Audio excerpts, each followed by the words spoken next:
अखिल भारतीय बलाई महासभा के द्वारा कलेक्टर कार्यालय पर धरना प्रदर्शन का आयोजन किया गया। इंदौर थाना क्षेत्र के भंवरकुआ में गत दिवस अनुसूचित जाति वर्ग रिक्शा चालक लोकेश सावले की गोली मारकर हत्या कर दी गई थी, जिसके विरोध में मनोज परमार और उनके साथियों ने कलेक्टर कार्यालय पर प्रदर्शन किया है। भंवरकुआ थाना क्षेत्र के अंतर्गत गाड़ी टकराने पर ऐसा विवाद हुआ कि रिक्शा चालक को राजेश शुक्ला और उसके पुत्र द्वारा गोली मारकर हत्या कर दी गई और आज उसी तारतम्य में बलाई महासंघ द्वारा आरोपियों का जुलूस निकालने व पुलिस का खौफ कायम हो सके उसके लिए परिवार को मुआवजा राशि वितरित कर परिवार की सहायता करने की मांग की गई। परिवार में उसकी पत्नी और 4 अबोध बालक हैं जो कि बेसहारा हो गए हैं। ऐसी स्थिति में उस परिवार को सहायता राशि मिल जाए तो बच्चों की शिक्षा दीक्षा और जीवन यापन करने में काफी सहायता होगी। प्रदर्शन के दौरान बलाई संघ के राष्ट्रीय अध्यक्ष मनोज परमार की तहसीलदार सुदीप मीणा के बीच जमकर बहस भी हुई। जो मेरा बेटा को टक्कर मारने में गोली मार दी, टक्कर मार दी, इनको लाइसेंस में गोली मार दी। घर में पीछा यार, पीछा 2 मिनट पीछे रुक जा यार। आज हमारा जवान देखा गया है। तेरी आईडी हटा भाई। यार इधर क्या आ जाओ यार, भाई ट्राई मत कर, ज्यादा बोले हैं।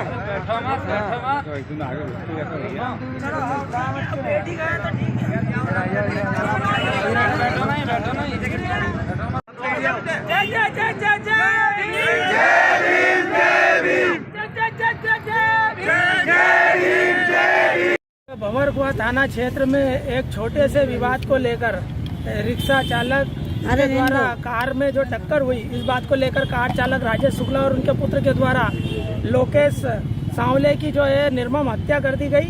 मात्र छोटे से विवाद को लेकर गोली मार देना कहीं न कहीं दूषित मानसिकता को दर्शाता है और आज उस छोटे से गुस्से के कारण 4 बच्चे हैं वो अनाथ हो गए, पत्नी बेसहारा हो गई, माता पिता भी अधेड़ और उम्र दराज हैं। आज इनके बीच में कमाने वाला वो नहीं रहा। भविष्य में इनकी शिक्षा दीक्षा और जीवन यापन का संकट है। इस हेतु भले ही समाज यहाँ पर एकत्रित होकर माननीय जिलाधीश महोदय के समक्ष याचना लेकर आए थे कि संबल योजना के तहत इस परिवार को जो है मुआवजा राशि 4 लाख रुपए प्रदान की जाए। पूर्व में भी हमारी भले समाज के कई लोगों की हत्याएं और दुर्घटनाएं हुई।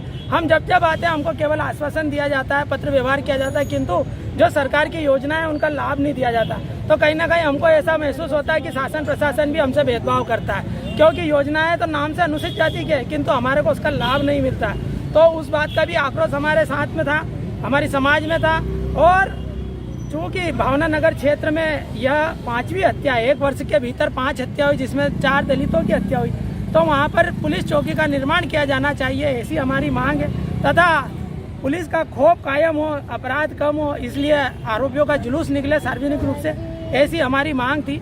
और इस बात को लेकर हमने माननीय डीएम साहब से मिलने का प्रयास करा, किंतु उनके प्रतिनिधि के रूप में एसडीएम साहब आए थे। उन्होंने हमारा ज्ञापन लिया और आश्वस्त किया हर बार की तरह कि हमारी सुनवाई करेंगे। बाकी हम हर बार निराश होकर लौटते हैं और आज अपेक्षा रख रहे हैं कि कभी सफल हो जाए तो ये बच्चों का भविष्य बन जाएगा, क्योंकि इन बच्चों की शिक्षा दीक्षा नहीं हुई, ये बेरोजगार रहे तो जीवन में भीख मांगेंगे, अन्यथा अपराध करेंगे और बाद में सरकार हमें दोषी देगी, हमारे समाज को दोषी देगी। तो मेरा आप मीडिया कर्मियों से भी निवेदन है कि हमारी समाज को, पिछड़े वर्ग को न्याय मिले, दलित समाज का शोषण नहीं हो, इनका दोहन नहीं हो, इनको कम से कम शिक्षा दीक्षा जीवन यापन हेतु राशि, मुआवजा राशि उपलब्ध कराई जाए, ऐसा आपका भी प्रयास होना चाहिए। बहुत बहुत धन्यवाद। आपका परिचय? मेरा नाम मनोज परमार, राष्ट्रीय अध्यक्ष अखिल भारतीय बलाई महासंघ। Bureau report, voice of rights.